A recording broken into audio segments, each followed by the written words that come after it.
Welcome to Discovery Tour by Assassin's Creed, Ancient Egypt.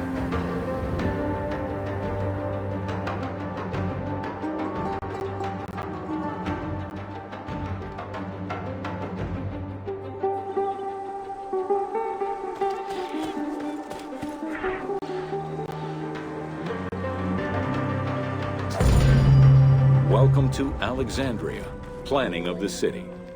Alexander's plan to build his great city began with a verse from Homer's Odyssey. There is, in front of Egypt, in the sea with many swells, an island called Pharos. Guided by these clues, Alexander the Great founded his future city at the western end of the Nile Delta.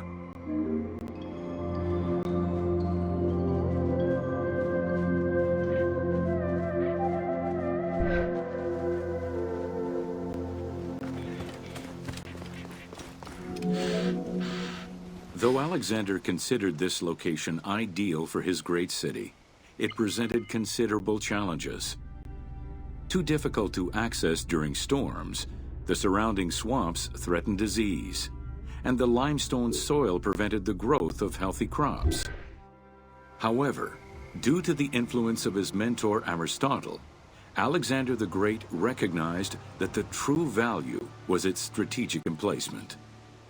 Alexander knew that in controlling Pelusium to the east, Memphis to the south, and his crowning glory Alexandria to the west, he would create a triangular stronghold, allowing him to control the entire delta while giving him access to the Mediterranean.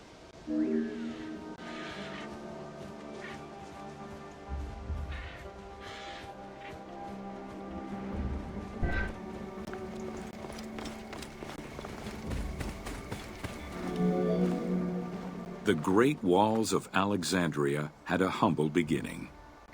Lacking chalk to outline the future city's foundations, architects were forced to use flour instead. Clouds of migrating birds swept down and ate the flour, erasing the plans.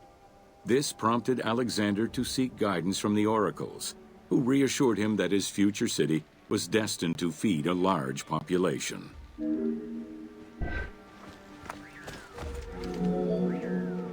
Excavations led by Mahmud Bey el-Falaki in the 19th century revealed that the wall enclosure measured approximately 5.2 kilometers in length and 2.2 kilometers in width. It was roughly 9. These formidable ancient walls would resist a number of attacks, including fending off the king of Syria in 169 BCE. It wasn't until 295 CE that they eventually fell to Roman Emperor Diocletian, and this only after 8 months of relentless assault. Alexandria's principal architect, Dinocrates, chose a Hippodamian grid plan. The grid maximized functionality, with wide, straight roads and canals running beneath them. Alexander recognized the military value of the city's design. The wide, parallel streets gave him optimal surveillance of the city, while a central corridor ran from the Mediterranean's north port down to Lake Mareotis to the south. This thoroughfare acted as an unobstructed link for commercial trade and travel between the two ports. Many of the streets were bordered with grand buildings and parks. Alexandria was most likely built upon an already existing Egyptian village. Upon its completion, the Egyptians reviled the city, refusing to call it by its founder's name. Instead, they called it Raked, the building, as a mark of disdain, which was later Hellenized into Rakotis. Despite this, the name Alexandria would remain.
Oh,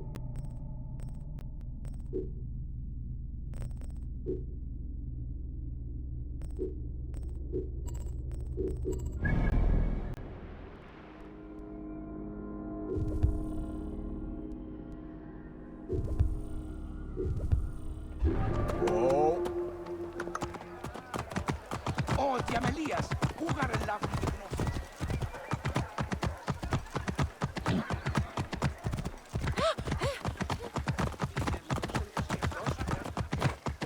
Πότε διδάσκεσαι λάτρη? Μήπως πρώην και χθες? Hey! Welcome to the Serapion of Alexandria.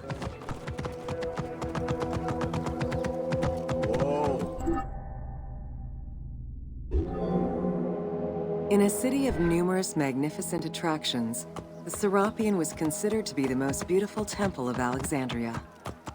Located southwest of the city on a small hill known as the Acropolis, the sanctuary was Visitors of the Serapion climbed 100 steps to reach the courtyard. Libraries were installed in the porticos surrounding the square building. Since the 26th dynasty, Greeks in Egypt had gradually integrated the Egyptian cult of the Apis bull to their... Serapis was also associated to other deities, including Asclepius, a Greek god of healing. It is possible that, as with the Serapis Temple of Canopus, the sick would visit this sanctuary, sleeping there overnight in the hopes of being healed within its hallowed halls. Whoa!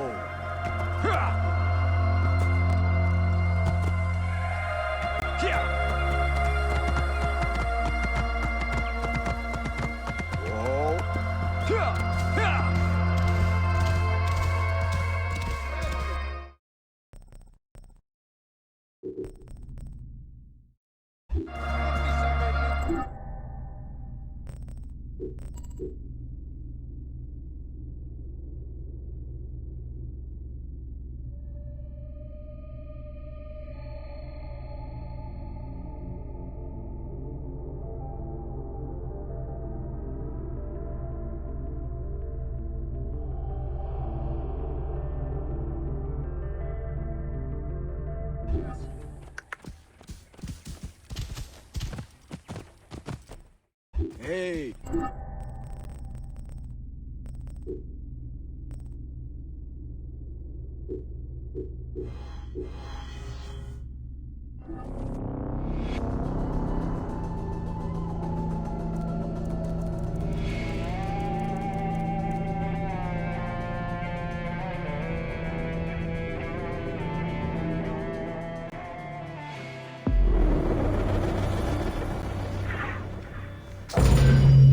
Welcome to the Greek Pharaohs.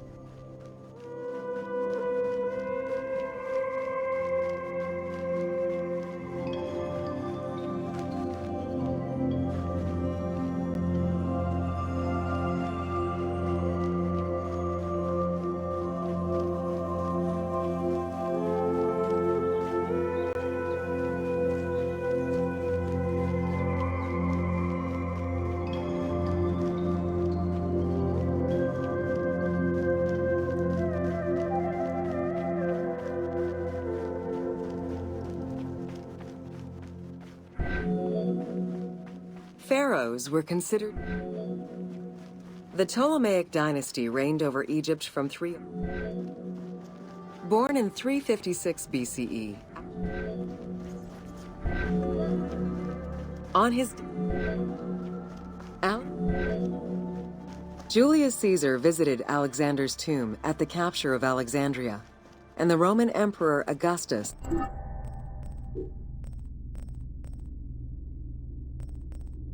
reportedly placed flowers there. However, though many powerful leaders claim to have visited it, the tomb's location has gone missing from history. Some accounts do state that the golden coffin was replaced by a glass sarcophagus, probably by Ptolemy X. It is also implied that Cleopatra may have plundered the tomb in a time of financial crisis.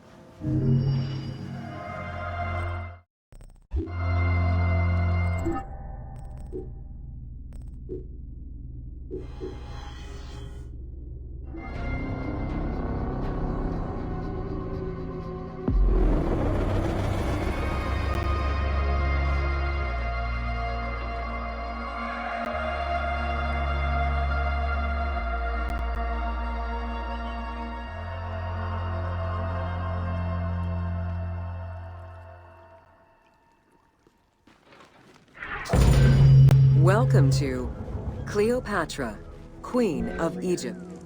Cleopatra VII Theophilopator ascended the throne in 51 BCE at the It is important to understand that Cleopatra's knowledge of Egyptian language and keen understanding of the culture. Upon his death, during Cleopatra's exile, the Roman Empire was not without its own internal conflict. Caesar and Pompey were at war with one another, and after his defeat in 48 BCE, Pompey fled to Alexandria in the hope of finding refuge. Cleopatra, aware of Caesar's Ptolemy III. In June of 47 BCE, Cleopatra gave birth to a son, whom she called Caesarion. Caesar did not accept the boy as his heir, choosing instead his nephew Octavian. Nonetheless, on his return to Rome, Caesar invited the queen. Caesar's most faithful ally, Mark Antony, often visited the Queen of Egypt during his stay in Rome. Unlike most, he recognized the legitimacy of Caesarion, the natural son of Caesar. Antony knew he would need the richest. Despite his Octavian managed his The following events remain difficult to confirm due to the many versions and legends around them.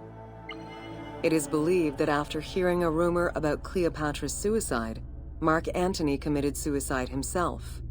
He was brought to the queen as he slowly passed away. Knowing that Octavian would have her chained and paraded through Rome in defeat, Cleopatra planned her own suicide.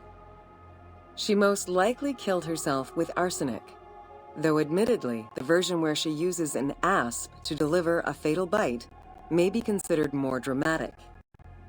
What happened to the body of Cleopatra is still a mystery.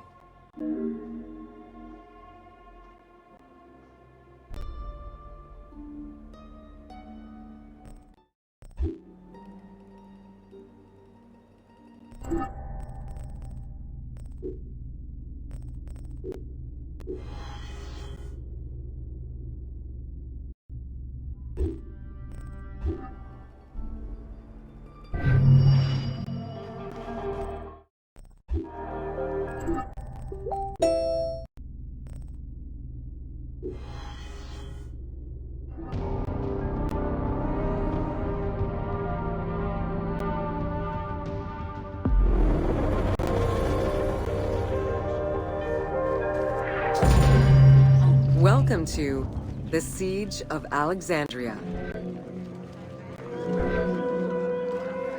The Siege of Alexandria closely relates. In the events leading up to the Siege of Alexandria,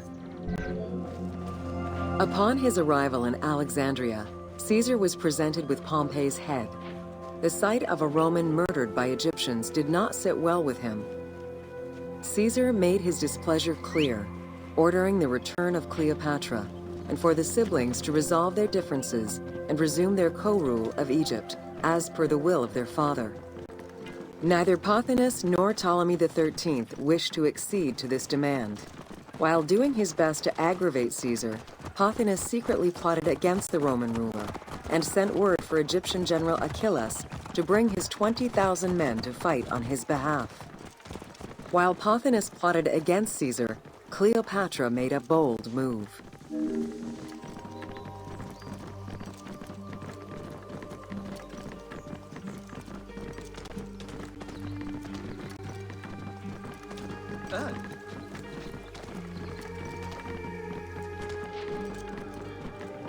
Oh.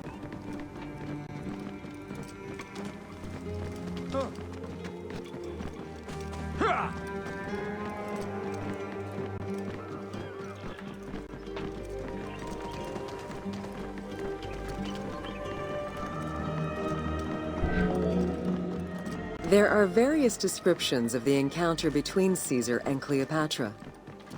One report states that she snuck into the palace alone at night. Another account claims she was accompanied by an ally and was brought inside the palace wrapped in a carpet bag. Though exactly what happened at this fateful meeting is up for debate, what is known. With Cleopatra finally present, Caesar chose to act as mediator between the siblings in the hopes of a peaceful resolution. It did not take long for things to sour. During a banquet given to celebrate the reconciliation, there was an assassination attempt on Caesar. It was the Roman leader's own barber who thwarted the attack. Once it was revealed that the king's regent, Pothinus, had ordered the attack, caught within the palace with roughly 4,000 troops, and with the knowledge that the arrival of enemy forces was imminent, Caesar sent for help from Syria, Rhodes. With so few men at his disposal, Caesar could not risk a battle just yet. He sent ambassadors to Achilles in the name of Ptolemy to propose a truce. Knowing that the orders did not come from the young king, and angered by the pharaoh's imprisonment, Achilles had the messengers assassinated. With Caesar confined within the palace, Achilles positioned his troops around the city. Skirmishes broke out throughout the streets of Alexandria and went on for several days and nights. Though they were outnumbered, Caesar's men were able to hold the enemy back. This prompted Achilles' next move: capture the Roman fleet stationed in the harbor.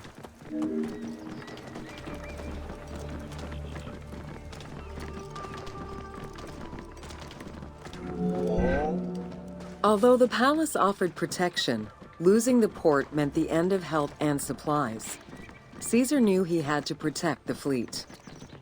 While he and his troops succeeded in fighting their way through the Egyptian troops, Caesar and his men eventually reached Pharos Island. There, they took refuge within the lighthouse. With easy access to the open sea, Caesar was able to send messages to his allies requesting reinforcements and more supplies. The island fort also allowed him to control access to the harbor by relying on the chains used by the Egyptians to control ship traffic to and from Alexandria's docks.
The exact chronology of events during the war in Alexandria remain imprecise, conflicting.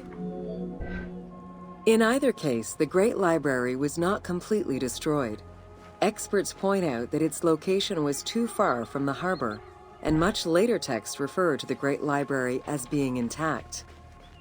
Warehouses near the harbor contained manuscript copies awaiting export, and it is more likely that these documents were destroyed than the Great Library itself. The district, where there are accounts of Achilles being in control of the battle against Caesar, it appears. During the time of Ptolemy I, Canals had been dug throughout Alexandria to provide fresh water. Ganymedes had his men take control of these canals.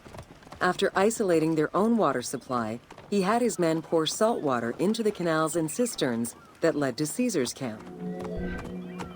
Panic erupted in Caesar's men. They wouldn't last long without fresh water. Recognizing that the porous limestone could help them, Caesar and his men dug wells to restore their water supply. Days later, the 37th Legion, comprised of Pompey's soldiers, arrived by ship. Unable to come ashore due to the winds, Caesar risked going out to meet them on the peninsula, Cape Chersonese. When the enemy learned Caesar's location, they rushed to intercept. Despite an obvious advantage for the Alexandrian. With help from the Allied ships, Caesar's victory enabled him to push the Egyptians back and secure the lighthouse. Gaining control of Pharos Island, Caesar attempted to retreat, but Port Eunostos' harbor. Unhappy with Ganymedes and wanting their king restored, the Alexandrians approached Caesar with a compromise. By this time, a faithful ally of Caesar's, Mithridates, arrived. Mithridates warned Caesar in time, and the two groups confronted the armies of Ptolemy. After the siege ended, Cleopatra VII married her younger brother, Ptolemy XIV, enabling her to reign over Egypt until 30 BCE. Under her rule, Alexandria settled into its position within the Roman Empire, and eventually surpassed Athens as one of the most important cities in the Roman Empire. Julius Caesar remained in Egypt for a short time. He and Cleopatra would later have a son named Caesarion.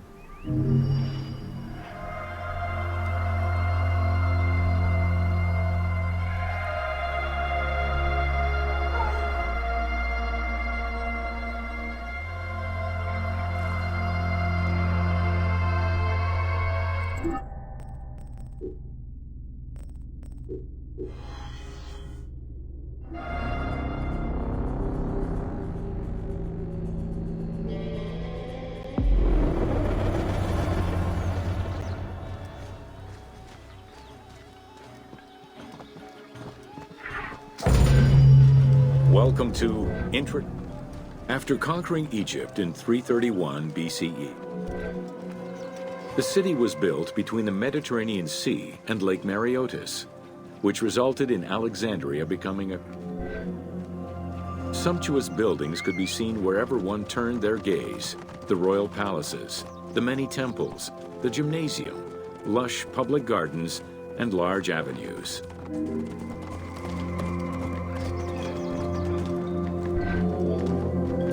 With its incomparable beauty and advantageous geographic location, Egyptian obelisks were highly prized by Roman architects. While Roman design previously favored the use of Alexandria had several main streets. Its most famous artery was the Canopic Way. It was lined with sumptuous buildings, houses, and temples, and was roughly 8 kilometers in length. The width of the street, 30 meters, was abnormally large even by Greek standards. This is likely because the Canopic Way was made in a short span of time and based on an urban plan.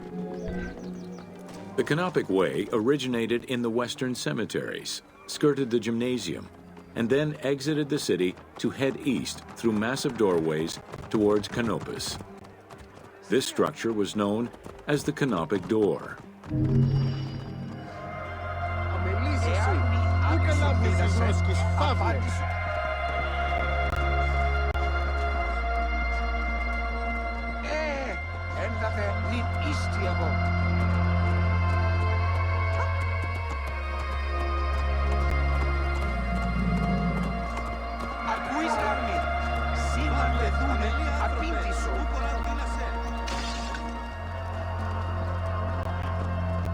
Εάν μη άκουσον δύνασε, απάντησον μη.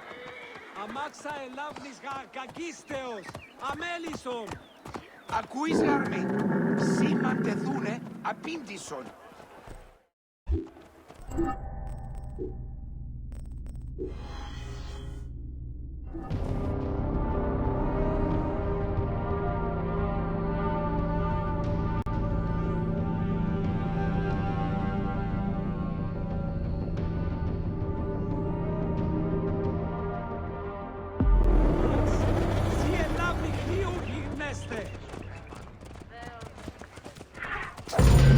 Welcome to...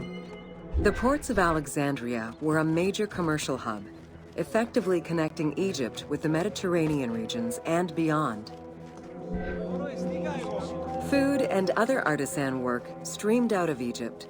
Ceramics, glass, golden rings, and minted coinage. The local potters using... The wood imported to Port Mareotis through Alexandria's seaward ports was used in the nearby shipyards, where most of Egypt's ships were built. Employing tens of thousands of shipbuilders, the shipyards contributed to establishing the Egyptian fleet as one of the mightiest. The southern port of Lake Mareotis was the biggest in Alexandria, save for a branch angling westward. Banking was one of the most distinctive innovations brought by the Greeks to Egypt. The centerpiece of Alexandria's... By the late 12th century, the channel feeding the lake from the Nile silted up. Lake Mareotis lost its connection to the Mediterranean, as well as most of its water, as the lake slowly evaporated to a fraction of its former size. In modern times, Lake Mareotis is being kept alive through irrigation. However, only about 17% of its original size remains.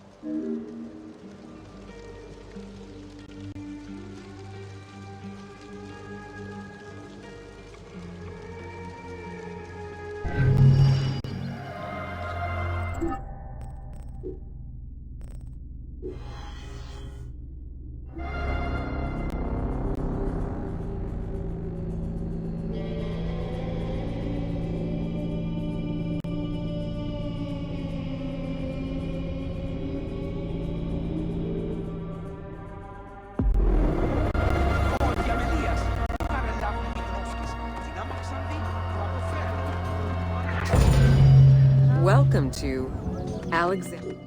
Like most Greek cities, Alexandria offered multiple forms of entertainment. Most were related to cults, religious practices, and the festivities surrounding those practices. Among those festivities, games and competitions were organized whenever possible. Like all good Greek cities, Alexandria had a theater. The architecture of this... At the theater, one could witness the plays of contemporary comic and tragic authors. The play you are witnessing below is Menander's Dyskolos, more commonly known as the Grouch, a late and popular entry in the Greek comedies.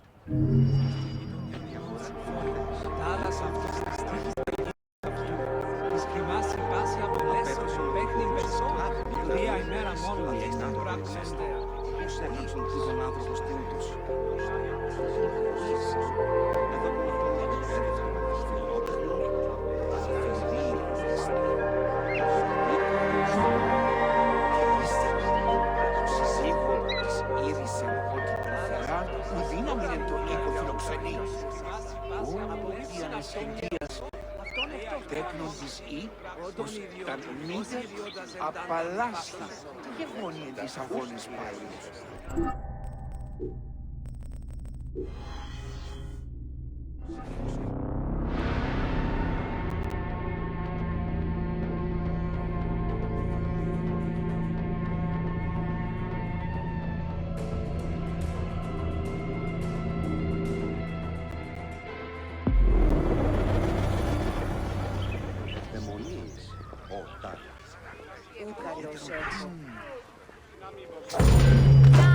Welcome to Education. The education of young Alexandrians did not teach. Here, both girls and boys are shown attending a class given by one of the rhetoricians of the era. The team made the choice to show both genders attending class within the context of the game world. Even though it is historically inaccurate, The team felt it was not necessary to prioritize historical sexism over inclusive gameplay.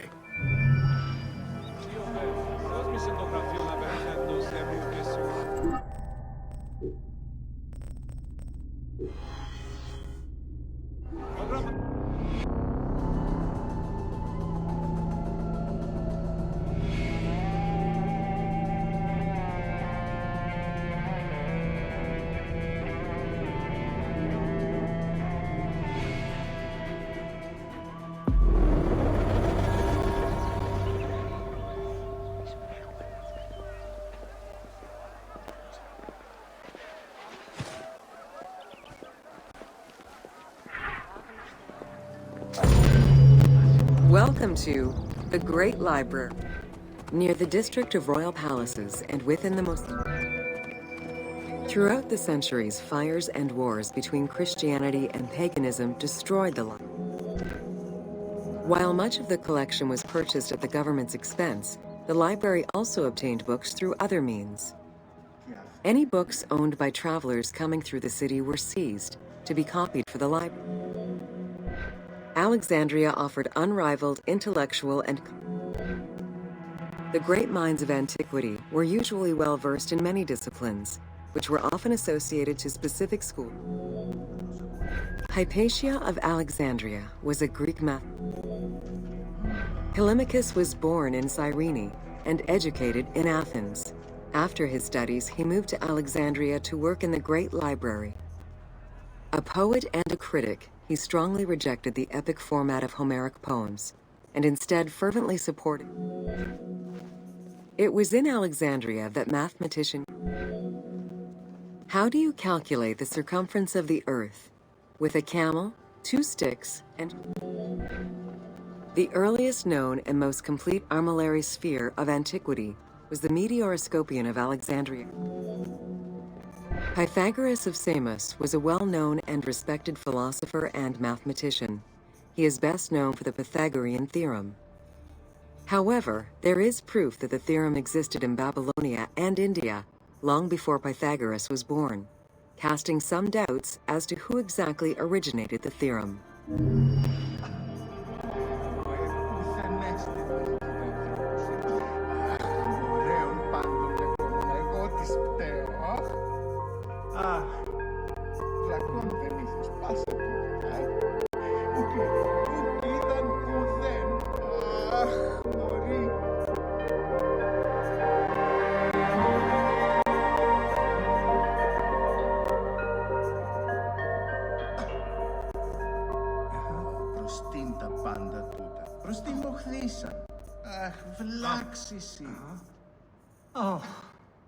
Αχ, ουδύναμε πλέον.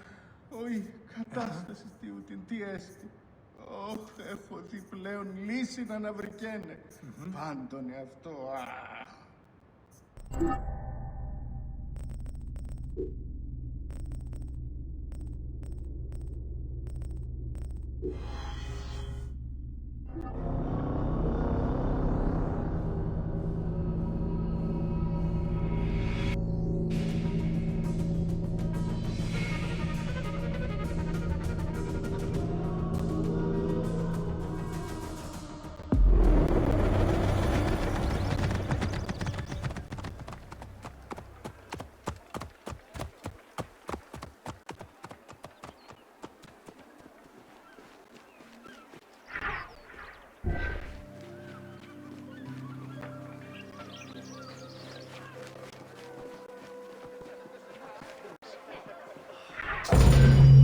Welcome to the Mosaion of Alexandria.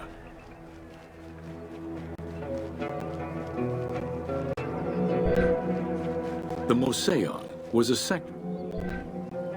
The Mosaion was designed so that its building...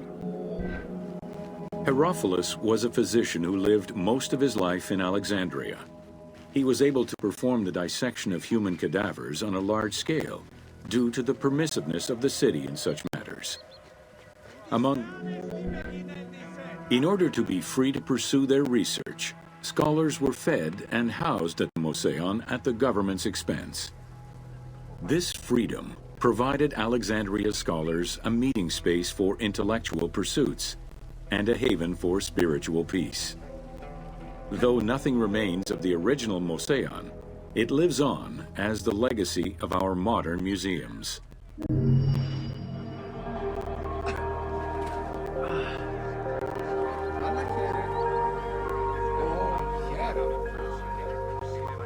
Παύλος εστί, γυμνοσκόμεθα γάτα, υπόποτε, εικένα δυνάμητο, δραχμένο ληστεύσα το ένα μου.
Welcome to...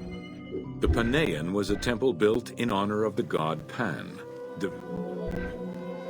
Pan's attribute was his namesake musical instrument, To give proper honor to the god, Alexandrians built an artificial hill upon which they housed his temple to compensate for the flat relief of the city.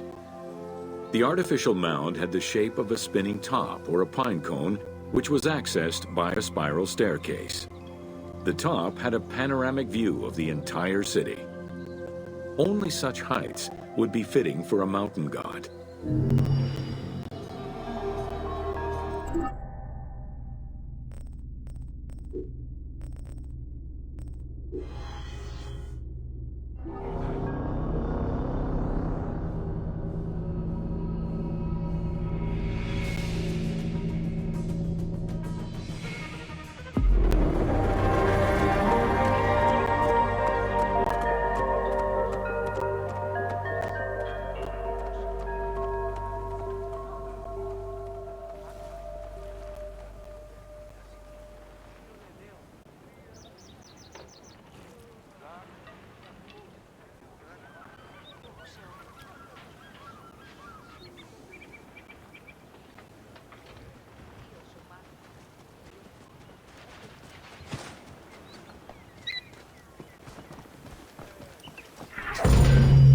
Welcome to the islands.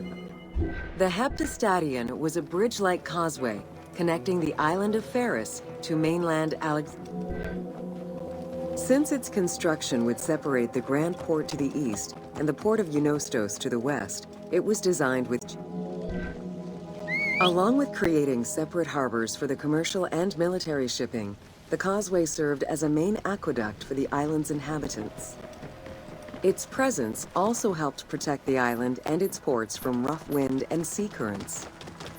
At the end of antiquity, the Hepta Stadium disappeared under layers of silt and soil, which formed an important sediment. While the Serapeum was the most celebrated of the temples in Alexandria, both papyri and coins reveal evidence of many temples built for the gods.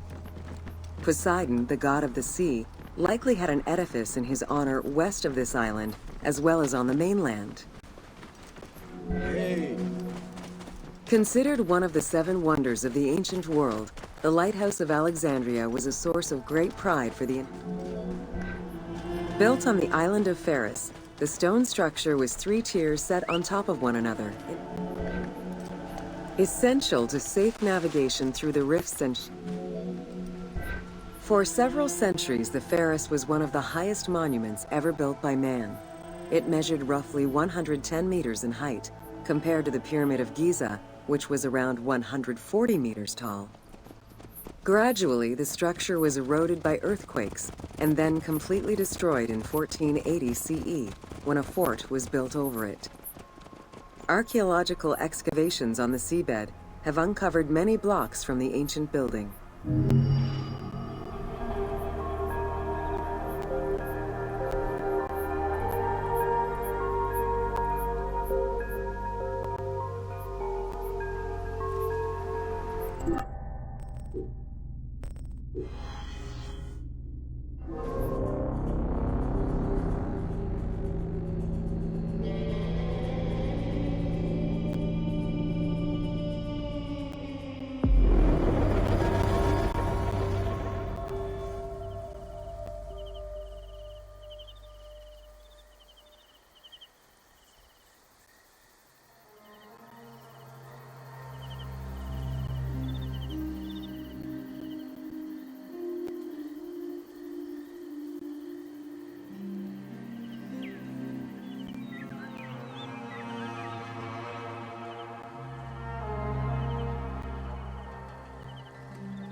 Welcome to the Hippodrome of Alexandria.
The main hippodrome of the city.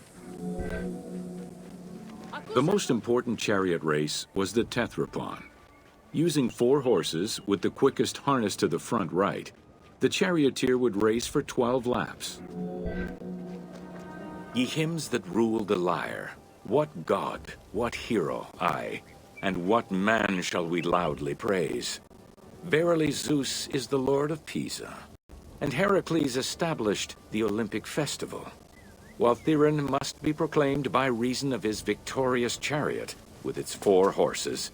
Theron, who is just in his regard for guests, and who is the bulwark of Acragas, the choicest flower of an auspicious line of sires, whose city towers on high, bringing wealth and glory to crown their native merits.